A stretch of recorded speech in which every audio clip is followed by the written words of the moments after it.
नमस्कार मित्रों। पिछले भाग 50 में हम लोगों ने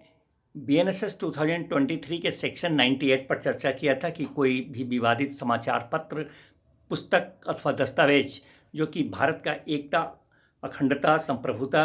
को खतरे में डालने वाला हो, बच्चों के लिए अश्लील बातें छापता हो, लिखता हो, दो वर्गों के बीच वैमनस्यता फैलाता हो, मूल वंश, भाषा, धर्म के आधार पर, तो ऐसे विवादित समाचार पत्र, पुस्तक अथवा वैसे दस्तावेज का कैसे फोरफिशर किया जाता था, कैसे समापहरण करने की घोषणा की जाती थी, कैसे तलाशी की जाती थी। आज हम सेक्शन 99 BNSS 2023 लेकर आए हैं जो उसी से संदर्भित है, सेक्शन 98 से। यह सेक्शन कहती है कि application to high court to set aside the declaration order of forfeiture. माननीय उच्च न्यायालय में समापहरण का जो घोषणा किया गया था उसे अपास्त करने के लिए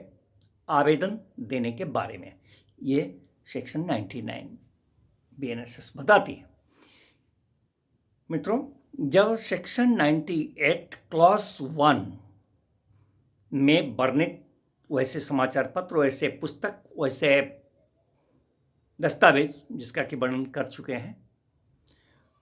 उसका समापहरण का घोषणा कर दिया जाता है, तो उस पुस्तक, समाचार पत्र, उस दस्तावेज से के हितबद्ध कोई भी व्यक्ति उस समापहरण के घोषणा के विरुद्ध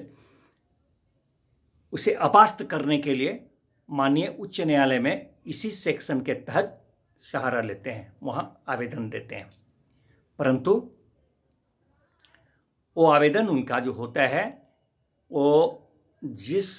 तिथि को प्रकाशित किया गया था, समापहरण के घोषणा का प्रकाशन जिस दिन किया गया था, प्रकाशन, उस प्रकाशन के तिथि से 2 माह के अंदर उनको इस तरह का अपास्त आवेदन माननीय उच्च न्यायालय में उनको दर्ज कराना होता है। इस बात को आधार बनाकर कराना पड़ता है कि नहीं, मेरा वैसे समाचार पत्र अथवा उस पुस्तक अथवा उस दस्तावेज में मेरा कोई भी ऐसा बात अंतर्दृष्ट नहीं है जो सेक्शन 98 क्लॉज 1 में वर्णित है। वैसा मेरा ऐसे किसी भी अंक, किसी में प्रति में कहीं भी प्रकाशित नहीं है। जब माननीय उच्च न्यायालय के नज़दीक वो आवेदन जाता है तो जिस उच्च न्यायालय में 3 अथवा 3 से अधिक न्यायाधीश हैं, तो वहाँ एक विशेष न्यायखंड, न्यायपीठ, विशेष न्यायपीठ की गठन की जाती है जो इससे संबंधित बात का शेयरिंग करता है, डिटरमाइन करता है। और जिस उच्च न्यायालय में अथवा खंडपीठ में 3 न्यायाधीश नहीं हैं, तो ऐसे जगह पर वहाँ के जो भी न्यायाधीश हैं, जितने भी सारे न्यायाधीश का ये विशेष न्यायपीठ का गठन किया जाता है। वो उसको सुनते हैं, वो उसको अवधारित करते हैं, डिटरमाइन करते हैं। मित्रों, उस समाचार पत्र, उस पुस्तक अथवा उस दस्तावेज में अंतर्दृष्ट कोई भी शब्द है, कोई भी चिन्ह है, कोई भी क्या कहते हैं कि दृश्य रूपण है, विजुअली रिप्रेजेंटेशन किया हुआ है, तो उसका प्रकृति क्या है, उसकी टेंडेंसी क्या है, इस बात के सबूत में सहायतार्थ साक्ष्य के रूप में उस समाचार पत्र का, उस पुस्तक अथवा उस दस्तावेज का एक प्रति बतौर साक्ष्य दिया जा सकता है विचार करने के लिए कि उस जो विवादित जिसका हियरिंग चल रहा है उसमें जो अंतर्दृष्ट बात है, कोई शब्द है, कोई चिन्ह है, कोई विजुअलाइज रिप्रेजेंटेशन है उस तरह का, तो उसका प्रकृति इस तरह का नहीं है, उस तरह का नहीं है, उसका प्रवृत्ति उस तरह का नहीं है, टेंडेंसी नहीं है, उस तरह का नेचर नहीं, तो उसके सहायतार्थ बतौर सबूत एक साक्ष्य के रूप में उसको एक प्रति उस समाचार पत्र को दिया जा सकता है। अब मित्रों, जब वो विशेष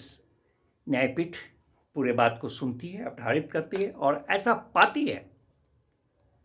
कि जो सेक्शन 98 क्लॉज 1 में जो बातें वर्णित हैं, ऐसा कुछ भी इसमें नहीं है। तो वो जो फोर्थ फिशर का डिक्लेरेशन ऑर्डर था, घोषणा किया गया था, समापहरण की घोषणा की गई थी, उसे अपास्त कर देते हैं, सेट असाइड कर देते हैं। अब यहां पर एक बात और उठ जाता है, अगर न्यायाधीशों के मतों में अगर मतभेद आता है क्या सेट असाइड किया जाए या नहीं किया जाए, तो वैसे में न्यायाधीशों की जो संख्या होती है, बहुतायत संख्या, जो उस विशेष न्यायपीठ के जो न्यायाधीश लोग हैं, उनमें बहुतायत ज़्यादा संख्या जिन लोगों के विचार का होता है, जिनका विचार ज़्यादा वही मान्य होता है। तो ये सेक्शन 99 कहती है। तो मित्रों फिर मिलते हैं अगले सेक्शन में, तब तक के लिए।